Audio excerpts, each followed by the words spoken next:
Yes, people, welcome back to episode, I don't know, of the Catabolic Window podcast. We got Tommy T back on again. If you haven't listened to the first episode with Tom, you suck. So we're just going to chat some shit as usual, talk about our predictions for the Olympia, which is getting less eventful by the minute. And I'm going to hand over to Jack now because I'm currently finishing a meal. Right, that's caught me off guard, boys. I can't lie. So, wait, are we just going to go through our weeks or what are we doing? The Olympia? Let's go Olympia first. Olympia? No, Oh. I don't know if anyone cares. Oh. Do they care about the Olympia that much? What do you reckon, Tom? No. Yeah, fair. My week's been pretty standard, to be honest. Nothing too special. I think I'm still ill. Yeah, I really haven't got that much to say. My week's been pretty standard. What about you, boys? Mate, I had my 24th birthday. There we go. Jeez! Yeah, 24th birthday. Had something, obviously, while I was going into the week, I was 24. I just feel a bit old, to be honest, mate. It's one of them ages where it's like I'm nearing that 25 status, and that's when you know you're getting halfway to. Oh, it's just one of them. But went to the Lake District with mum, dad, Charles, and it was really nice, mate. Out in the middle of nowhere. Not gonna lie, I was shitting myself because just for the simple fact that I couldn't. The nearest shop was about 45 minutes away, so obviously couldn't plan anything in terms of food, whatnot. Try and nail post show, all that sort of stuff, mate. That pressure, but ended up being all right. Enjoyed some time. Went for a few hikes and probably ended up being one of the best weekends of my life. So ended up being pretty decent. So came back, had loads of work to do to catch up on. And the usual, mate. So that's it, really. That's good to hear, bro. So, when you said there wasn't any food, like, shops around, what did you do for food then? Did you just sort of take stuff with you? Or we had like a yeah, so I took meals with me, like cream of rice there, oats, where I can make the stuff. But, like, in terms of what we did, we went to like, the nearest town, which was like half an hour away. Nearly 45 minutes away. And then we had to like get the stuff to get back and bulk buy for the weekend. But they had like a little restaurant there, but it was all like ready-made stuff, like pot noodles. Like, I'm not eating pot noodles, mate. I'm not gonna lie. I don't know about you guys. I'm not eating it. Wait, is that out of the restaurant that they're selling? Yeah, they called it a restaurant, but it was more like a shop, a restaurant shop. They called it like biscuits, all that sort of stuff, mate. I'm thinking. Not ideal, but they had packet rice. That's more of the so I bought a packet rice. I had some mince, mate, so I can prep my meals and stuff. But ended up having like a massive cookie box and stuff for my birthday. Went out literally every night for meals and stuff. Found this great place for breakfast, mate. It was nice. And it was a good time away. It was needed, mate. I was craving that time, bro. 29 weeks in a diet, and just thinking you don't really care. Get me out in the wilderness, mate, honestly. Get me out in the middle of nowhere. But it was Respect, good. bro. How has post show been overall? Because I know you did make a post about it, saying that things seem to be going well. But give us some details, Mate. It's been. I understand why people say it can be harder than the prep itself. I do understand that. Yeah. But I feel like and this might sound pretty harsh. It really makes it out to the people that are made for it and people that aren't made for it, in my opinion. Like, okay, your hunger's going to be high. You've got to accept it. Your food focus is going to be high. You're going to accept it, okay? Just do things that reduce it. Don't keep food in your house. Luckily, mate, I've got like a fridge full or a freezer full of cookie dealers and cookie boxes. I don't really care about it. And I've always had that in there throughout as well. But like people saying like they're binging and stuff, I understand completely why they would do it. But like I've had times where my hunger's been high, but it's just like it will pass. But don't get me wrong, mate. In terms of like from a mental perspective, it has been hard because you want to make sure that you're nailing the amount of obviously you want to set yourself up for the perfect off season.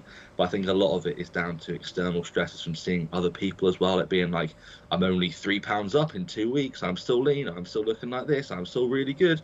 And then I'm thinking, well, I'm 10 pounds up in 3 weeks. Why am I 10 pounds up and he's 3 pounds up? And then you got to think relative to your scenario.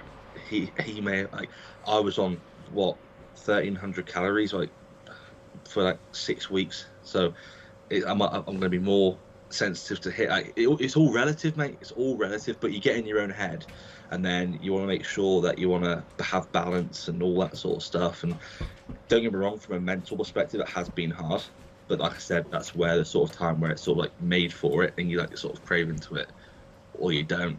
And now I'm sitting nearly a month post show. I'm 12 pounds up, 10 to 12 pounds up, and I'm feeling absolutely incredible, mate. Good shit. But it has been hard, though. I'm not saying it's not been hard. It has been hard. It has been harder days than others. But it does go to show that people, that if you like cave into it, you can go down a rocky slope. You can really go down a rocky slope. But one thing I will say is, just make sure to allow yourself to not put that pressure on yourself, because when you put the pressure on yourself, because at the end of the day, the only person that's putting actual pressure on yourself is yourself. Nobody else is. My coach isn't, my mum isn't, my dad isn't, my girlfriend isn't, and I'm always there. One thing that I found myself doing was like justifying for stuff. So I would be like, is that's all right though, because I'm doing this. Like, I'm all right though, because I'm doing like 15k steps on this day. So my step goal is 12k, but I'm walking around, I'm doing a hike of 20k, so I don't mind if I have like a little bit of extra of this. When in actual fact, if you take a step back, like, a packet of crisps, bro, aren't going to make you fat. Like, it's just not going to. But then again, if it's going to sort of like increase that hunger signaling for you and obviously lead you down that slippery slope, just don't do it. Because guess what? If you're going to eat it, you're going to be just as hungry as you was if you weren't going to eat it. So it makes no difference. So that's what I found. You just got to get into like day by day, focus day by day. Your food will increase. If you do that, weeks will go on weeks, and next thing you know, like I said, mate, I'm nearly a month on, and it feels like last weekend that I competed. So it's all well and good. Yeah, I get you, man. It is a really, really tough thing to do. But I don't know about you. I think 10 pounds in a month is pretty damn good. I don't know who the fuck you're seeing gain 3. Yeah, that like, sounds awful. That's unheard of to me. Well, honestly, but I could. I don't know what is. Also, but mate, I saw. He's a nice guy. I saw him at the PCA Stafford show, and like he's like 3 pounds up in 3 weeks. Like he was 1.5 pounds up in 2 weeks. I'm thinking, and this guy, it's like food's really high. It's just how his body's responded. But I'm thinking, mate, but like. It's just relative, but you see in this position, mate, where you're thinking, I care about my progress so much that you want to set yourself up for the most perfect off season. Next thing you know, mate, you're looking onto Instagram because everyone's obviously post show now. It's like how to nail post show. You don't want to ruin your off season. This is where you want to be really, really good. You want to set yourself up. This is where you can ruin all your progress. Blood extra, and then you scroll down there. It's like this, and this. Next thing you know, you're thinking, well, this guy's this. I'm this. And then all you need to do is like, it's weird. Take yourself out of yourself and look at yourself from like a microscope and be like, I still look tight. My condition's holding really well. Like cognitive function's actually a thing now. I can actually think. Libido's high. Sleep's all good. My mood, my energy's all good. Like that's the main thing right now, and everything's absolutely fine. And then if you sort of think of things like that, and that's the goal. Which is really, really hard because obviously you're like looking at yourself and seeing lines and stuff. But if you shift the goal automatically to more training performance and all that sort of stuff, and actually getting health in a good spot, physically, mentally, you're going to see a big shift. And that's coming away from that weekend where stress was, stress isn't pretty high, but what the pressure I was putting on myself was pretty high. I was still 3 weeks post show. I was there like, I want to make sure that I nail it while I still enjoy myself. I don't want to look back and be like, I didn't enjoy my 24th birthday. And then next thing you know, mate, I really enjoyed myself, took that pressure off. I came back and I was like 0.5 pound up. So big sort of mental victory, knowing that I'm not being a dick, mate. That's all. I think you covered a good point earlier on where you were like just coming to terms with hunger and like just accepting that you're going to be hungry, and like that packet of crisps where like the temptation when you are hungry and you haven't eaten the crisps is to eat the crisps, but what you don't think about is that you're going to eat them and you're going to feel the same. But that's it. It's the exact thing, bro. And I sound like such a dick when I say it, and I'm sorry for anybody listening, but it's not going to change anything. It's not going to change how you feel. It's only going to probably make you worse because it'll make you regret actually having it in the first place. Like, I remember, like I said, I got a freezer full of cookie dealers, and I thought, you know what? I fancy something sweet, pretty hungry, I might have half a cookie dealer. Ended up having a quarter of a cookie dealer, right? Mate, I felt even more hungry after I had the cookie dealer. I'm thinking, what have I done? What have I done? And the next thing you know, you're sort of like mind fucking yourself because you're like, if I weigh in heavier tomorrow, I swear down. Next thing you know, you're weighing heavy and you're thinking, shouldn't have had the cookie dealer, Brad. Shouldn't have had the cookie dealer. And then next thing you know, you're sort of like mind fucking yourself because you're like, what do I do now? Do I decrease the amount of food that I'm on today? Oh, dear, No, stick on plan. But then you're thinking, then you don't want to increase in weight again. So it's all, you see what I mean? And this is what people, honestly, but how this feels is completely normal. And that's one thing as well. It's like, you think that you're going insane because you think like this, because we care so much. But in actual fact, it's completely normal. There are hundreds and hundreds of other people in my scenario that are thinking this. And it's completely normal to feel like you're going insane because at the end of the day, you want things to go perfect. But then again, my 100% or my 75% is probably somebody else's 100%, and one day of me being my 75% isn't going to hinder how much progress I make in a week's time, whatever. Because I found that my stage weight was around sort of 203, 205, and then my weight would jump up like 7 pounds after an off-plan meal, and I'm like, I didn't overeat, I didn't binge, and I had what I normally had. I know it digests well, and then next thing you know, mate, you're thinking, what have I done? I've gained 6 pounds, and then it comes back down again to what it was a few days later. And you're thinking, okay, it's all right. Then it goes back up again. You're thinking, but now it's happened twice. I went up 6 pounds twice. I'm thinking, so now I know it's more of a factor. I know that's going to happen. It's completely fine. I know it's going to come back down again. My food's a little bit higher now. My training performance is really good. And like I said, now the goals are sort of shifted towards training performance. It makes things easier because on the Saturday, my Saturday session is pretty hard. Have an off-plan, rest Sunday, and next thing you know, I'm a bit heavier for my Monday session. And that sort of leads on. So if you sort of see things from that perspective, but for the people that are post-show that are listening, trust me, I'm feeling the exact same as you. It's all good. You are normal. You're not going insane. Because you feel like you do. You feel like you do go absolutely mental. I'm not going to lie to you. I feel like the mindset of like when you're coming out, reversing out of any kind of diet or prep especially, I can imagine, like when you see the scale weight go up, you're almost like, fuck, that means food's not going to go up or whatever, you know? Bro, think about it, mate, right? I've spent 28 weeks, every single day, you dedicate yourself to seeing the scale weight go down. Relative to refeeds, obviously you want to see scale weight go up, but the majority of the time, bro, your whole goal and view on yourself is that get more lines, get more detail, look leaner, see scale weight go down. That is it. That is your goal, right? And then you make adjustments accordingly. As soon as you step off that stage, your last show, right, the goal is gone. That is not your goal anymore, right? That's the biggest problem and the hardest obstacle to get across in post-show is becoming a normal human again. That's the hardest problem. Like acting normal, being normal, thinking normally. Being a normal human being, that is the hardest issue.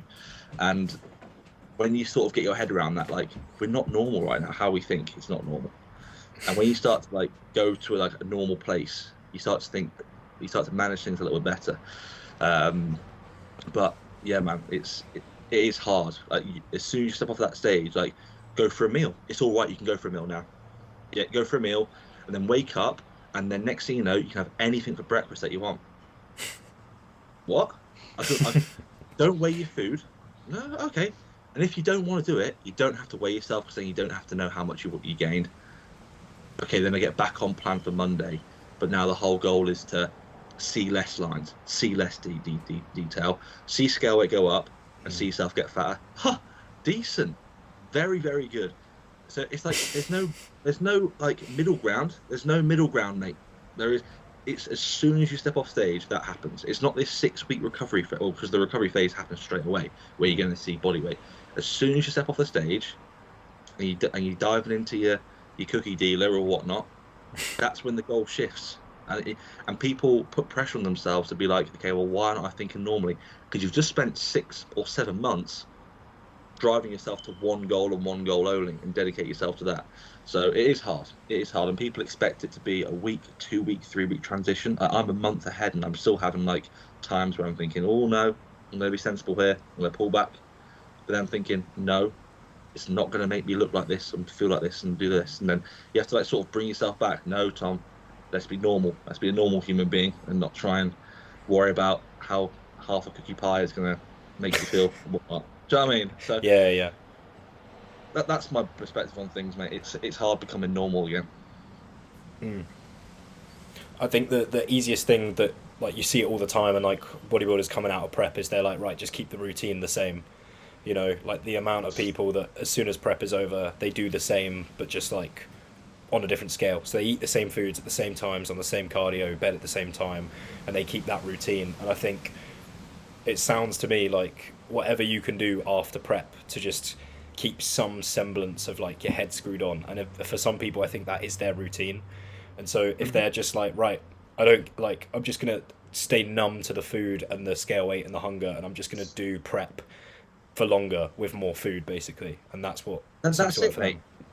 Yeah, and that's what's worked for me is still having like my non-negotiables. So still having yourself a goal to tick off at the end of the day. So I've got my step goal to tick off. I've got my cardio to tick off. I've got my meals to eat. And it gives you that sense of purpose where you're not feeling... Because people say they feel lost. They feel lost.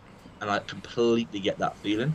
But it's because they have no sort of like purpose or no like goal to have, because that goal is sort of gone straight away. So that's why the goal has got to shift. And I'll go, okay, well now, okay, I do my step goal, I do my cardio, I do my training, I do this for my training, I want to do this, and then next thing you know, you sort of like, that's where it shifts normally. But people don't sort of like understand that it takes quite a long time to shift. People think it shifts straight away, and that's why they feel lost, because they're like, why don't I feel normal? And they start put pressure on themselves. Well, I'm guessing so anyway, because that's what happened to me. I started putting pressure on myself, like what's happening right now. And then next thing you know, mate, I would just say, just keep your daily non-negotiables in that you need to do, and then from there you can sort of like work around with what's best for you. But yeah, it is more like of having a prep outside of prep while seeing the goal completely shift. Yeah, I know what you mean. That's why I think that I didn't find it that hard, because I came off stage going, oh fuck, I just got buried, I need to get heavier. Same, mate. That's why I think I probably found it a little bit easier as well, because I was there like, I need more muscle, I need to fill out my frame. But then again, mate, my life isn't any different than what it's like a prep in itself sort of thing. Like I treat every day the same, I eat the same meals, similar time. Like it's just me going back to my normal life, where I go for my morning walk, I do my cardio, I come back, I work, I train, I eat my pre-post workout, meal 3, meal 4, like it's normal for me. But like if somebody's in the off season, they're slacking here and there, and they're not getting into that sort of routine, then they're thinking, bloody hell, they try and go back to that straight away. That's where this sort of goes wrong. But I'm very fortunate in the fact of like, firstly my placing, and secondly the fact of like I treated every day like prep for a year leading up, into a sense where I was just trying to nail everything and trying to get as much progress as possible, where nothing's really changed in sort of my routine and sort of my drive. That's the word. Yeah. How are you finding the shift towards training and kind of I wanted to ask a bit about like judges' feedback and stuff like that. So how do you feel moving forward? Do you feel like you've got that focus, that goal long term? Because obviously you said like you got your daily non-negotiables, but how are you finding the shift into off season and kind of basing, like planning the next show and that kind of stuff? So with me, mate, it's more the fact of like, the only reason why I actually competed this year was because it was my last year as a junior. Like with me, it's more of a fact of like, you see it all the time saying 2-year off season and then I'll be back. Mine was a sense of, I literally spoke to you this morning about it, mate. More of a fact of like earning the right and having the warrant to carry on. So I wanted to use this time and be like, okay, this is my last year as a junior. Let's see if I enjoy it. Firstly, let's see if I enjoy the process of actually prepping, because people don't actually realize that. And I loved it. I showed I could get into stage condition, well, hopefully, anyway. And the guy, my feedback was I had great condition. I just needed to fill out my frame. Being 6'4", and then if you see the people that I'm competing against, for example, the guy who won, he's like 5'7", 5'8", 5'9". Like they're all pretty small. They're all pretty big. And then there's me. But I remember, mate, on the PTA 60-second pose down, mate, I'm hitting a front double, and the guy is literally underneath my arm, like under my elbow. Like it's just I just need time. But this is where with bodybuilding, I'd rather spend 4 or 5 years, 5-year off season, mate, and I'd rather be to that sort of caliber because I love this sport, mate. So it's not like a fact of like, oh yeah, I'm going to be competing back in 2025, bro. 2-year off season. I'll take as long as I need to take to present something that I think that's worthy to go and present myself. So it's that's more the mindset, and people can't sort of wrap their head around that. They think they should have a year off season, then come back, and then a year off season, then come back. But it doesn't really matter how long I take off because I'm still going to be doing it anyway. I'm still going to eat my meals. I'm still going to train. And if that takes 2 years, 3 years, 4 years, I want to present something that I'm happy with and the progress that I've made. But in terms of the feedback, it was literally overall muscle growth. Overall growth. That was it. Like on both of them, where I just needed more muscle, more size to fill out my frame. And I went to go speak to one of the judges, and they were like, "Yeah, really good condition and stuff, well balanced. It's just the fact that you just need more chest. That's what more chest actually." So that's how training is, and the focus towards training has been incredible. My training has been absolutely phenomenal. So new split, new movements, the feeling of actually wanting to go to the gym, mate, is in prep, mate. You just don't want to go to the gym. Yeah. You don't. What's the new split then? Why has that been changed? So it was push, pull, legs, upper, lower, but now it's push, legs, pull, rest, second push day for the chest development, and then sort of like a legs pull day, where I've got a hinge. A density day, bro. Density day. I don't like calling it that. I don't like calling it that, mate. But yeah, a density day, essentially. Density day. But that's it. And I've got quads at the front because my back compared to my quads is pretty. So it's like a reverse around. It's like a density day tailored for me, basically. It's not a usual density day. It's like hip hinge, quads, then back. But usually you'd have obviously your hip hinge pull, then your back there. You probably was the end. You can't be changing it up for the individual, mate. What's going on? I know, mate. Is that right? I know. I'm sorry, mate. In JP's order. The generic order, mate. Well, I feel like, I don't know, maybe this is a hot take, maybe it's an ice cold take. Every time I look at people's programming or like what they're doing, especially if they're self-coaching, it just seems to be the same shit, different day. Do you know what I mean? Like, especially in the UK scene, because it is very TBJP and top set back off, I look at everyone's push day and it's like, you've got a fly or a lateral, and then you've got 2 types of chest press on different inclines. You got a shoulder press, maybe you've got another lateral, and then you probably got a close grip press, and then you probably got a tricep press. So it's like press for every muscle, and then isolation for every muscle on a push day. It's like everyone programs the same. You know what I mean? Yeah, bro. That's how you got to do it, mate. Why are you getting hung up to dry? Mate, I don't What were you saying, bro? I don't shoulder press either, mate. I don't like shoulder pressing. Nah, bro, you need it, bro. Come on. I don't shoulder press. I just high incline. I just high incline press. That's all I do. Fair. That's all I do, mate. Rinse the laterals. Rinsing them laterals. That's what do you consider as high incline? I would say, mate, don't get me on this biomechanics stuff, mate. On this, I know what you're trying to say about rib cages. No. Where we came here to catch you out, mate. Because trust me, I'm a little nerd for that. I'd say my high incline is around sort of 50 to 55 degrees. Yeah, 54 is normally where I land there. 54.5. Yeah. That's where I'm sort of landing, mate. Yeah, 54.5, and then maybe 54.6 if I'm feeling crazy. before lactic starts talking about it, it's all relative to the rib cage and how much somebody can go through thoracic extension and in line with the clavicular fibers and all that sort of crap. Press where you're strong, get strong at it. Let's make sure it's on an incline. Let's get it. That was the most Christian response I've ever Got to, mate. Repping the Team CBC. heard. How are you finding Team CBC? He's got the mottos and the merch as well. Let's mate. get it. I got the Buxton. This is like the backup, isn't it? I'm not wearing the actual merch. I've got to wear Buxton. Yeah. How am I finding Good. Team TBC? Yeah, mate. Awful. Mate, incredible. Big news coming up. Got something in the pipeline that we're talking about. Mate, I've got literally a meeting after this. So got something in the pipeline, which is good, which I'll be doing, which is class. So wait for that. That'll be coming out very, very soon. So wanted to do something a little bit different. But I think with Team TBC, what's great is that I'm working with two people that I've literally followed since I started coaching.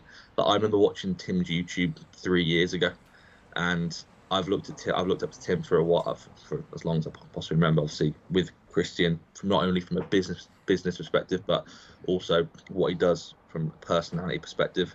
So I'm surrounded by people that I not only look up to, but I aspire to be like. Yeah, It's just crazy, mate. It still baffles my mind, and they got all these plans, mate, and it's just really, really good, really, really good. Some exciting stuff coming up for sure. And next year, I've got a few clients stepping on stage, and so you'll see me traveling around with them and all that lot. It'll be good. It'll be good. Exciting, mate. What have you learned from your own prep that you can apply to their preps, if that makes sense? Oh, mate, great question. My body hates doing cardio. Is that, I remember. Hang on, there was a fucking Whamcast ages ago about, and they were talking about you, and it was like about you get fatigued really easily, or you just have issues with fatigue. And I remember you talking about you tried a hip hinge and then you got rinsed. Do you reckon that's a similar thing? Mate, literally, bro, I've like slightly pulled my lower back from hip hinging, like 160 kilos, and I know it's like, but I weren't really. I've done like, yeah, mate. Yeah, honestly, like you've done way heavier. I know, mate. Nice and slow. I weren't being an idiot. I was like, I'll do one set.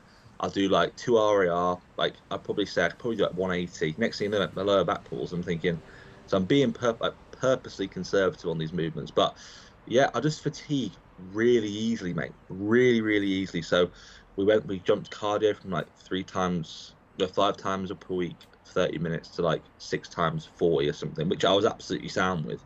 But body weight was not budging whatsoever. Literally, mate, I take a week off the gym, training day food, baseline food, no cardio, and I think I lost 11 pounds. Damn, Jesus, yeah, that's a lot of fatigue. It was 11. It was 11. Yeah, 11 pounds. I remember it. It was like 111. That's what Christian was saying. He was joking around about it. But and yeah, mate. So we ended up pulling fatigues. Ended up pulling cardio. Sorry, and then we ended up putting it back in towards the back end. Just, but it was like it wasn't even like it was like a walk to replace a walk, mate. It was like me like not even getting a sweat on where I can just keep talking to people. So it wasn't even like probably within the 130 to 150 range. It was probably like maybe 110. So it wasn't even that much. And then next thing you know, managed that. Training performance was still holding up nicely, and then that was it. So valid, mate. Yeah, that's what I thought. I'd say fatigue management is different for a lot of individuals. So people think more is more when actually less can be more. So I would say everyone is different. People can handle more fatigue, people can't handle more fatigue, but then it's all relative to, again, my training performance was pretty high. So I kept training performance pretty high. So the demand through training was pretty high. Systemic fatigue was pretty high. That alongside cardio as well. If you get somebody that's not training as intense, I'm not training that I train really hard. I'm just saying relative to what I was doing, the load I was moving, it was still pretty decent. So if you're getting somebody that's not lifting that load relative to body weight and stuff, then they can probably drive up more fatigue through steps, through cardio. So it's all relative, mate, and that's why tracking somebody's training in a prep is very, very important, I find. Yeah. Interesting, bro. Nailed it. That's something you've known for quite a while, though, but just in a different context of like when you take a deload week, you lose a fuck ton of weight. Mate, always. It always happened. Even when I was gaining, I'd drop at least 4 to 7 pounds. Jesus, Always. that's insane. Always, mate. Always happens. I always drop so much fluid, and just general like swellness, fatigue, inflammation just goes down, and it just goes. Like I would always fall between the 4 to 7 pound bracket, depending on where I was in terms of obviously how fat I was. Basically, if I was fatter and I was lifting more load, I'd generally end up losing more. So, do you think that that's ever going to be trying to answer this in a non-negative way? Do you think it's ever going to be a detriment to your potential then in bodybuilding that you do just get so rinsed? I think that's why. But mate, I think it was the training a lot of it. Like when I was in like a leg specialization block, mate, for the majority of the time, and then I was doing like a chest block, but I was still keeping leg volume pretty high.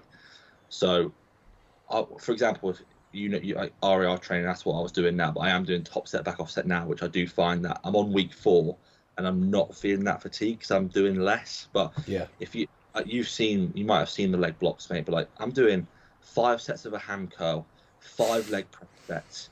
Then I got a 50 rep giants. I remember, mate. Christmas Day, 5 set Christmas Day. This is my leg session on Christmas Day last year, bro. 5 sets of lying hamstring curl. It was then 3 sets of leg extension, 4 rest pause sets on a hack, and then it was the leg extension superset with walking lunges superset. Sorry, can we go back to 4 rest pause sets on the hack? Yeah, bro. My rest pause sets on the hack. But then when I'm building up body weight, I'm getting pretty strong at that. So but then with my pressing as well, I'm doing like 6 sets of presses. So it's more of like, with that style of training, when I'm doing like so much volume, I was probably building up quite a lot of fatigue. But I found that with this, especially coming out of prep, doing top set, back off set, I found myself managing fatigue a lot better. But I think that's helped me. Doing RAR training has helped me out massively, understanding my body with fatigue and stuff. And this is why it's all person dependent, because I can handle more volume on some exercises, but then relative to strength, I'll only handle X amount of volume across the week. Fair. I would say it's actually I switched to a positive. Oh, Luke's Wi-Fi playing. My Wi-Fi is so bad, I wanted to work out who was talking, so I'm just going to carry on. Carry on, bro. We'll come back to you, Tom. Yeah. So, I'm obviously going to be going back to RAR when I'm getting into the gym. I can't remember if we said this on the podcast or it was before. We didn't. That was in the car, Luke. To train Monday. So that should be interesting. And I think I'm going to run it for the phase, or at least for the foreseeable, because looking back, I don't think it was as productive as like running failure static volume the whole time.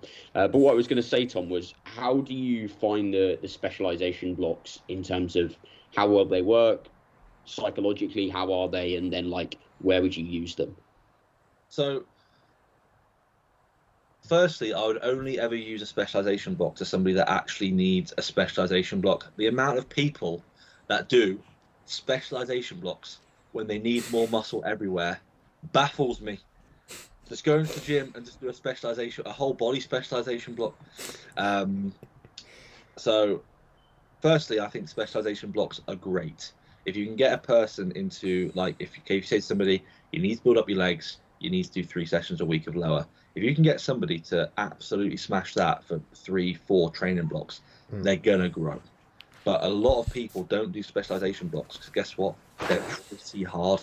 So if you can get someone in a sort of right mindset of being like, okay, let's try it out, go for it. And I found I program my training in a way where I do RAR, but I still, on some movements, depending on how I feel, so auto-regulate. I know that obviously all the scientific stuff of obviously recruiting most muscle fibers within obviously, or whatever, within 3 RAR. So I know that I'm still stimulating muscle growth if I do 1 set to 1 RAR. I know that for a fact.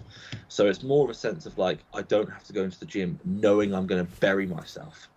I can still get just as much as X, Y, and Z through doing less. But I program my training and most of my clients' training in a way where, okay, we're going to focus on this. We're still going to train to failure, and we're still going to try and grow systemically. We're just going to try and obviously direct our training to somewhere or some body part where we need to grow. But I would rather implement like rest pause sets, drop sets here and there. But then I would mainly add sort of whole sets towards the end, so I can gauge how much fatigue with their MEV, their minimal effective volume, translated to their MRV towards the end. Because I'm not going to go 2, 3, 4, 5, 6 sets, because you find that people just. That's why with RAR training, usually the sessions are a lot shorter in terms of the exercises. They do seated hand curl, squat variation, adductor, leg extension. But with usually, you get most people that do like seated calf raise, adductor, like two sets of hands, two hands, squat variation. Then you got but then that's why it's obviously equaled out a little bit. So you find that people prefer that. So what I would do is I would see how much we could do, the least amount possible in terms of how their baseline. And then if their training performance is going well and their recovery is going well, okay, let's see how we get on with an extra set here. Let's see how we get on with an extra rest pause set here. And you usually find that if somebody's training intensity and execution's in a really, really good spot, they can get away with a few sort of intensifiers and set extenders here and there, especially across if you're periodizing things from a 1 week to a 6 week mesocycle, 7 week mesocycle. So that's how I that's how I'm doing mine, where I establish like my baseline numbers. I let the novelty sort of wear off over sort of week 2 and 3, where I know progression is going to be pretty good. And then I would add like, okay, a rest pause onto something that I know I'm going to recover from, maybe like an isolation first before a compound. Then next thing you know, by week 4 and 5, where I'm starting to feel overreach slightly, I would then go, okay, let's add another set to a compound, or my last compound. So if I'm doing 3 presses on a push session, I would maybe add like another set in on my last push compound. So it's always to the last push, but that's how I periodize my thing, where we're trying to get as most amount of gain from doing the least amount possible, if you know what I mean. Yeah.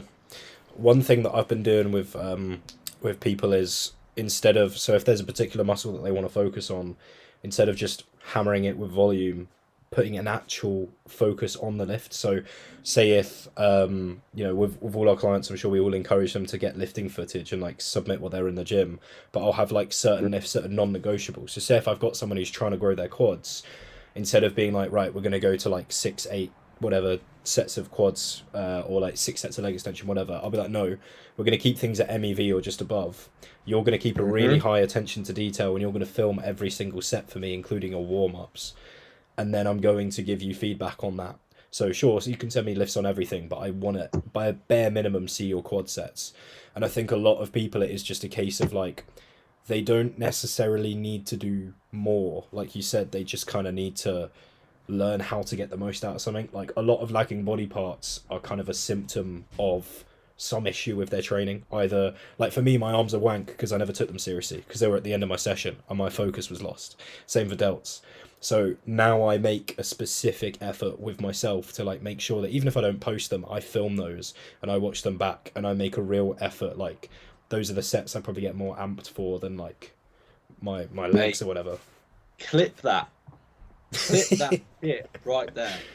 Honestly, whack that on the anabolic wind, whatever it is. Catabolic, bro. We don't build muscle here. That's what we're doing. That's anabolic. Catabolic stuff, mate. Like, couldn't agree more. I think people, and that's one thing that you need to establish first with anybody, how hard and how intense they actually train in terms of, firstly, their setup and execution, how they can connect with a certain muscle group, and how intense they train.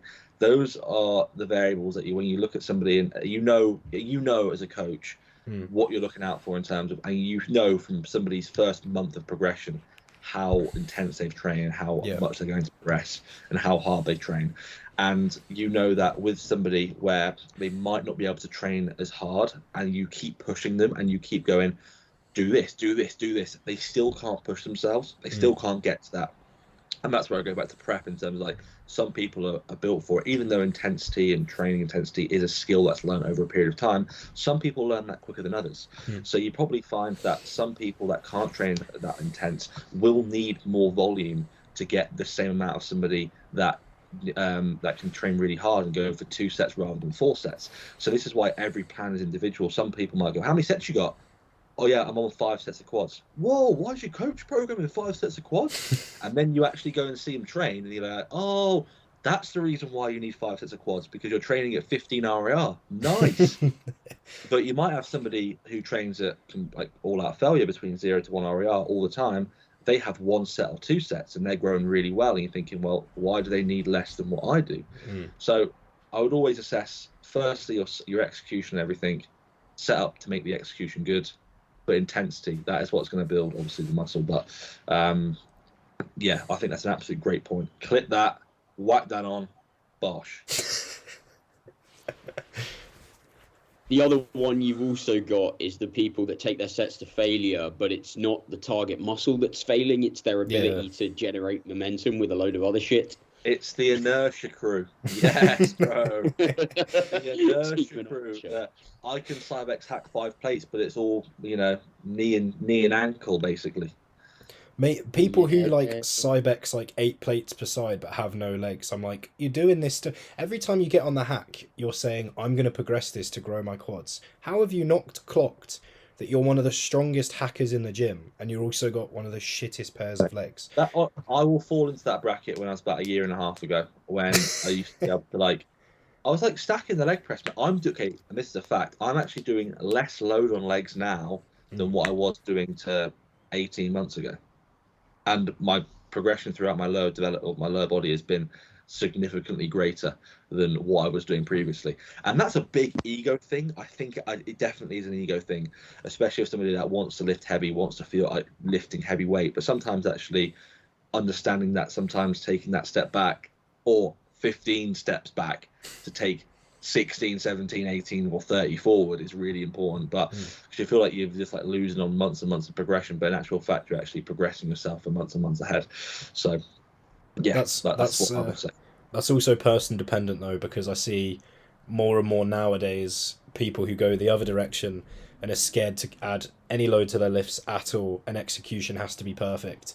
And it's like you're performing really, really well, probably like better than you need to. Now it's time to add some load, and then they're like, they start to get a little bit of strength on something. The self doubt kicks in, 30 kg flat dumbbell press, and then they're like, no, I'm not a 30 kg dumbbell presser, and then they'll reset it, and it's like, what are you doing? That's the reset button, when they reset it. But some people actually deserve to do a reset when their execution's awful. But yeah, I think on the opposite scale, a lot of people do hinder their progression by not taking that jump, or even, I think it's actually quite good to get in that spot where you do lift a little bit of load that you shouldn't be lifting. I think don't get me wrong, it's probably the worst advice ever, but I'm so glad that I went into that phase where I was probably lifting too much load to actually understand the problem and be like, I need to pull back.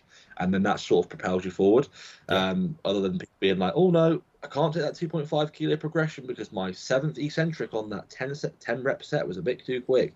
So I think definitely get to that point where you are, form breakdown does happen and you get those few extra reps. But I would just make sure that you sort of account for those reps that were pretty crap. So it might be like a 9 rep set and it might be like a 7+2 or something. And then you go, okay, well, you understand that the last 2 were crap. If I do an 8+ next week, or an 8+1 or an 8+2, I knew that 1 rep was better than last week. So it's all ways of going about things. But I think definitely going into that phase has helped me anyway with my training, because it made me realise how crap my training was. Fair. If you had to pick between being an absolute shithouse training to failure, or being I don't know what a funny way to phrase it is, a form analyst, a form Nazi with no load, which one would you pick? Oh, mate. I'd pick being a weapon any day. Which one? I'd be a weapon any day. Yeah, same. Mate, I'd take being a weapon, and I'd take more primo. Nobody's going to say anything. I feel like the thing is, you could actually grow off of being a weapon. You'd probably have some lagging body parts that don't respond fantastically. Like for me, arms and delts just wouldn't respond. But I could probably have like a decent back and legs if I was a weapon. Mate, I'd do it. Honestly, that's what I would do. Fair. I'd have no elbows left, but apart from that, I'd win. My knees would be more in pain than they are currently right now, sat down. That's bad. Tom, random question here, but it has become a little bit of a trend with asking guests this one. If you can invent any flavour supplement that you want to, what would it be? But it has to be a savoury flavour. Fuck. Here's what I've found. Oh, Siri's found one already. Sweet. Savoury. Yeah. Has to be, mate. Mate, oh my lord. Okay, let me just get some help here. This is mental. You're in What prep. are you getting? You should have food focus. Oh mate, so it's like, Do you not want like a pizza flavoured supplement? Yeah, I was going to say pizza. see, I was thinking that, but I just thought it'd be a bit basic. But yeah, I think I would go pizza. Bro, imagine, mate. Imagine going to like a late night gym session on prep and just being like, Domino's. Pizza pre-workout. Domino's. Double pepperoni. Imagine slurping on that, mate. That would get rid of any craving. Oh. Domino's through a I think that blender. would make me throw my Hey, food how all up horrendous would that be? How horrendous would that be? That is a whey cake. Pizza whey there's- cake. Yeah, there's the cheese. Yeah, decent. Yeah. I'm getting my first Domino's. I got my first Domino's post prep. It was absolutely dead. I'm gonna get one this weekend. If it doesn't, no. Mate, they end my digestion. I don't think I've ever Mate, digested a food The only reason why I'm giving them a second chance, it was because I didn't order it off my phone. When they know my name comes up, I have this feeling where like me and this girl in there have a good connection, right? we work there every Saturday. She knows me by name. It comes up, Tom. She goes, boom. So I'm gonna order it off my phone. I'm gonna pick it up, mate. And if she doesn't, mate, honestly, someone's getting a roundhouse kick. I think last time I had a Domino's was like a year ago. I don't think I've digested any food since. I think I've still got bloating from it. Hey. There's something in there. I think it's the milk in the dough.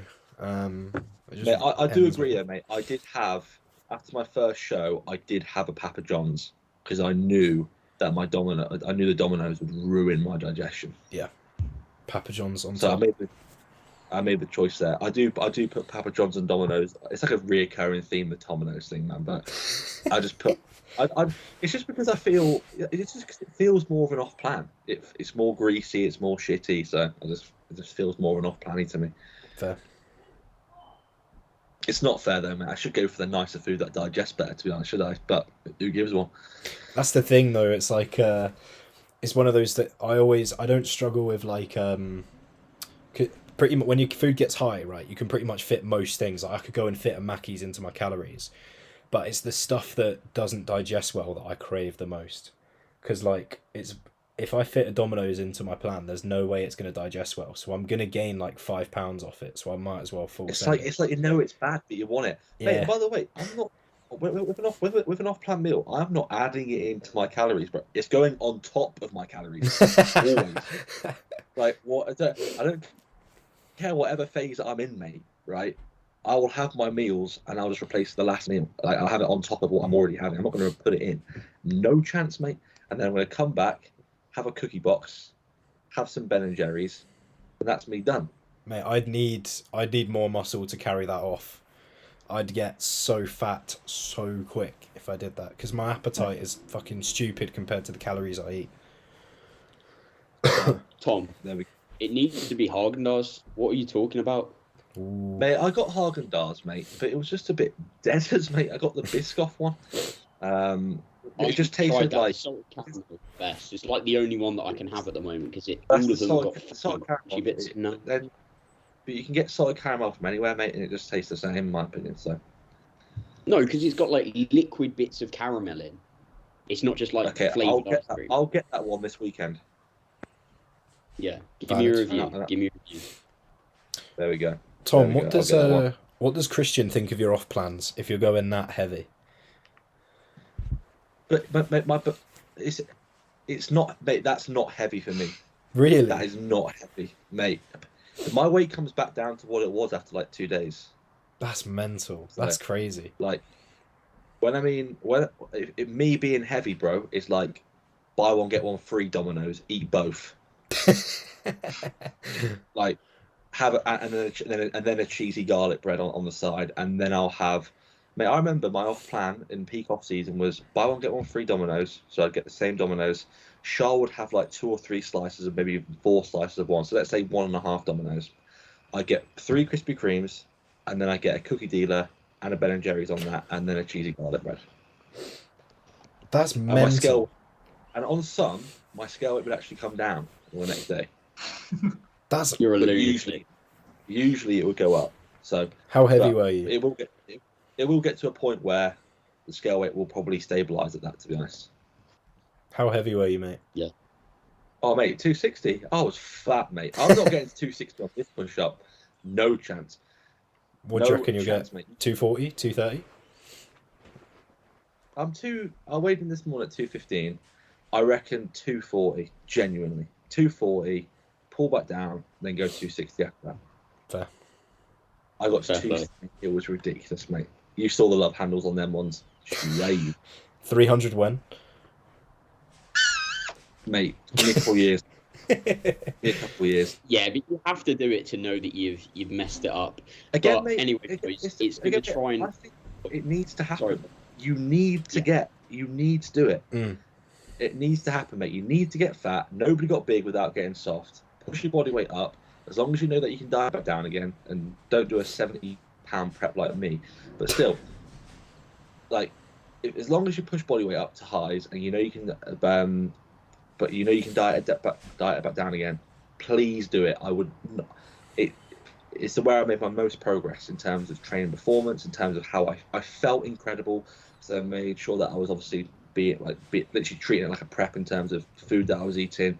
Still did my rest day cardio. Still did 10,000 steps. I didn't get when people say about lower back pumps, shin pumps, I never had any of that, and I was 70 pounds above stage weight. Mm. It's like if you treat it well, it can be such a productive period of time. But it's when people go, oh yeah, you see people on their stories going, oh yeah, this won't hurt. Like, mate, that's gonna creep up on you. All them pre-workout cookies and donuts and cupcakes, and they go out all the time, and then they complain that they feel like shit. Fair. So Yeah, not ideal. Right, boys. So to sign us off, then, what's everyone's Olympia predictions? I got up a full list of everyone that's competing in it. Oh, shit, So we've right. got Haddy, Derek, Samson, Tonio Burton, Ross Flanagan, Michael Crizzo, Phil Kalhar, Andrea Presti, Hassan Mustafa, Justin Shire, Roman Fritz, Hunter Labrada, Andrew Jacks, Regan Grimes, Theo Laguerria, and Charles Griffin. shall we do like top 6 or top 8? Yeah, top 6. Jesus. Okay. All right. I've got mine just thinking about it, so I'll give you boys time to think. So I've got mine is Derek, Samson, Haddy, Andrew, Justin, Hunter. Justin. Mate, he looked fucking so cool. Yeah, but you haven't seen him Justin- compared to the others, mate. That's the issue. You haven't seen him on the Justin Olympia against stage. Hunter. Are you mad? Okay. Yeah, Yeah, right. mate. Yeah, Jack, cut that bit out, mate. He just made himself look like an absolute wet wipe, mate. No, that's going Someone in. that looks good on Instagram. He's just gone off, and his thing was he looks good on Instagram. Okay, I'm gonna go for mine. I'm gonna go. I don't think they're gonna swap the top 2, so I'm gonna go Derek first, Hardy second, and then I'm gonna go Samson third. Then I was gonna go Nick fourth, but obviously he's out now, so I'm gonna go Yeah, I Brandon. would say he's- Considering that if he's competing fourth, then I'm gonna go Andrew after that, and then it's in between Crizzo or Hunter, probably. That's literally uh, what one of my clients messaged me this morning as their top 6. I shit you not, I've got it in front of me. He That's knows literally what he's their on top about. 6. He knows what he's on about. I'm gonna But go. no, I would say that. Well, I would say that. Tom a proper goodbye so everyone knows where to find him and all of that. I don't know if you want to edit this bit in straight in here or reset the thing. I'll just re-edit it in. I'm gonna go probably pretty much the same as Tom, to be honest. I'm going Derek, and then Haddy, then Samson, Brandon. I'm gonna put Hunter above Andrew. The Hunter then Andrew. I think maybe Crizzo above Andrew. wasn't doing it because he's got food poisoning. You what? That's what Tom said. That Brandon wasn't doing it because he's got food poisoning. Oh, Brandon's not doing it. But Tom, he might be. He's back. Depends on how his body holds up. Okay, then I'm going Derek, Haddy, Samson, Hunter, Andrew, Hassan. You're going Hunter over Andrew. Yeah, man. I think that Big call, mate. Big and call. Andrew's great, right? He's big and he has great shape, but I just don't think that the Olympia has been massively rewarding shape that much. I think they're rewarding more stockier, filled out guys. Like, I think Nick would have done very well. I mean, Derek's obviously 212, so he's a... Did you see him at Texas? Yeah, but still, like... Mate, I don't know. I'm honestly... I'm happy to be proven wrong because he has a great physique, and if he did do well, that would be great. But... I do understand, but then you got to think posing. If they compare him for long enough, Hunter's going to blow out. His midsection's going to go. He's going to start sweating again. True. Mate, I'm telling, mate. But I don't think people say, "Oh yeah, I want Samson to win so bad," but I don't think the Olympia would change the top two. I don't think they will. But I think Derek will beat Hardy, even though Hardy looks incredible. If I wanted two people to win, I would go Samson and Hardy. But I think it would go Derek, Hardy, Samson. It would have been Nick after that. That would have been a great battle to see, but obviously Nick can't do it. Brandon, if he's competing, 5th, Andrew, and then it's either Crizzo or Hunter after that. And I think that if Crizzo comes in well, he might sneak in before Hunter. It all depends. Yeah. And then after that, you got like Charles Griffin, Regan Grimes, you got Antonio. Is it Tonio? I don't know how to say his name, mate. Yeah, Antonio Burton. I think those are going to be your top 10. You got Regan Grimes. So. I think Crizzo could be a force of nature if he put his fork down. You know, mate, he's mental. But I think he's definitely top 6. Definitely now anyway. Nick's out, but then again Nathan's out as well. But that'd been great to see that. But then again he's competing in Romania now, so that'd be good in Prague. So yeah, Nathan would have been good, but I don't know how I don't know how well he would have stacked up in that lineup. I don't know. He would have been good against Hunter. Him and Hunter would have been good to see. I feel. Do you ever look at Nathan and think he's just like the epitome of like genetics over, like, especially when you look at what he eats? Sometimes I look at him and I'm just like, you are just pure genetics, aren't you? You madman. Well, I think a lot of it is down to the fact that he just doesn't stress. I've never seen a video of him stressed. He goes, mate, after the show where I won this, I went out for this and I gained this much. And he goes, yeah, mate, that's just life. We're out with the family. I'm going to get peeled again. Like, I'm thinking, my man just not stressed at all. Like, when people eat like a curry on peak week, he's just there just eating a curry on peak week and having bodies and just chilling. But it works for him. And people go, oh yeah, imagine being like that. Well, it works for him, so that's all good. True. But yeah, that's my sort of top 6. But you know, we'll see, mate. I think this might be the first year I buy. I think I went to Cardiff last year. Last year and watched it. But I think I might have to buy it this year. Do it, mate. Yeah, 75 like 2:00 in the morning or something. Nah, mate, I looked at the time thing. I think it's like 1:30. I think in the afternoon. Oh, that's decent. Yeah, mate. So it's all. It's somewhere different. I think it's all. Is it all? It's somewhere different, mate. Where the time. Orlando. Yeah, it's in Orlando this year. Yeah, that was it. So it's different, mate. But it's all good. Right. Okay. I've revised mine. I've put Hunter ahead of Justin because you boys did make a good point. And then I think if Brandon does it, I think he'd be 5th ahead of Hunter. Okay, so what's your top 5? Give us your top 5. Derek, Samson, Haddy, Andrew, and then Hunter. You've got the Olympia winner in 3rd. I mean, they put Rami 5th last year. Granted, he didn't look particularly good. Oh shit, that's why. But still. Yeah, but if they give it to Derek, they've gone like, okay, we're going with someone who's pretty shapely. Samson's also pretty shapely. It's good. It's good though. This is why we have these debates. What about classic? C-bomb. Oh, I forgot about that. Yeah, I thought that was just a It's given just- that he was going to win. Yeah, just no. Chris will win, man. Like, I don't really keep up with Classic that much because it's just going to be C-Bum, and then Ramon, and then Urs, and Have then you seen Urs this year? He looks and then you got Yeah. Terence coming in well as well. Terence is looking good.